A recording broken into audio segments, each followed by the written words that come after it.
বিসমিল্লাহির রহমানির রহিম। আসসালামু আলাইকুম। স্বাগত জানাচ্ছি কুকিং বাই সুভাষ মমে। আশা করছি সবাই খুব ভালো এবং সুস্থ আছেন। আজকে আপনাদের সাথে শেয়ার করব গরম দুধের মধ্যে ময়দা দিয়ে তৈরি করা যায় এমন একটা মজাদার নাস্তার রেসিপি, যেটা তৈরি করা একদম সোজা। সকালের নাস্তা বানানোর ঝামেলাটাকেও একদমই ইজি করে দেবে। চলুন তাহলে দেখে নেওয়া যাক এটা কিভাবে তৈরি করে নিতে হবে। সেজন্য প্রথমেই আমি এখানে নিয়ে নিয়েছি একটা হাঁড়ি। তার মধ্যে দিয়ে দেব নর্মাল তাপমাত্রায় থাকা 1 কাপ পরিমাণ দুধ। দিয়ে দেব সামান্য একটু তেল। এর সাথে যোগ করে দেব পরিমাণ মতো লবণ। আমি কিন্তু এখনও চুলাটা জ্বালাই দিইনি। এবার কিছুটা নেড়ে চেড়ে দেব এবং চুলাটাকে হালকা করে জ্বালিয়ে দেব। জাস্ট 1 থেকে 2 মিনিটের মতোই চুলাটাকে আমি লো মিডিয়াম তাপমাত্রায় জ্বালিয়ে নিয়েছি। এবার চুলাটাকে অফ করে দিয়েছি এবং যে কাপের 1 কাপ পরিমাণ দুধ নিয়েছি সেই কাপেরই 1.5 কাপ পরিমাণ ময়দা দিব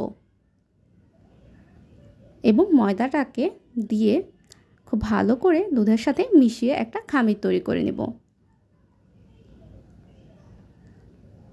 ঠিক এভাবে একটা ময়দার ডো তৈরি করে নেব।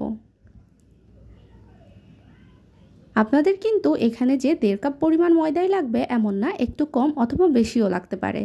এবার হাত দিয়ে আমি এটাকে ভালো করে মথে নেব। দেখুন আমার এখানে মথে নেওয়া হয়ে গেছে। এবার আমি এখানে ছোট ছোট আকারের লেচি কেটে নিয়েছিলাম এবং সেটাকে ছোট ছোট আকারে আমি রুটি বেলে নেব। আপনারা চাইলে এখানে তেল দিয়েও রুটি বেলে নিতে পারেন অথবা আমার মতো ময়দাও ব্যবহার করতে পারেন। যার কাছে যেটা সুবিধা মনে হবে সে সেটাই কিন্তু করতে পারেন।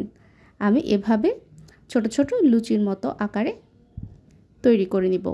অন্যদিকে আমি কিন্তু হাই ফ্লেমে তেল গরম করে নিয়েছি। অবশ্যই তেলের টেম্পারেচার হাই হতে হবে, কিন্তু অন্যথায় কিন্তু এই লুচিগুলো ফুলবে না এবং কালার চলে আসবে, মুচমুচে হয়ে যাবে। এইভাবে যদি একদম হাই ফ্লেমে লুচিগুলো ভাজেন তাহলে কিন্তু সবগুলোই লুচি আমার মতো এরকম ফুটবল আকারের ফুলে যাবে। আমার কিন্তু প্রায় সবগুলো লুচি এভাবে ফুটবল আকৃতির মতো ফুলে গেছে।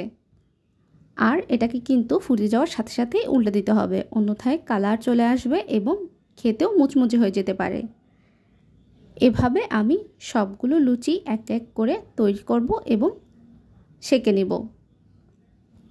এটা হয়ে গেছে, আমি এবার এটাকে উঠিয়ে রেখে দেব। এভাবে আমি সবগুলো লুচি রেডি করে নিয়েছি।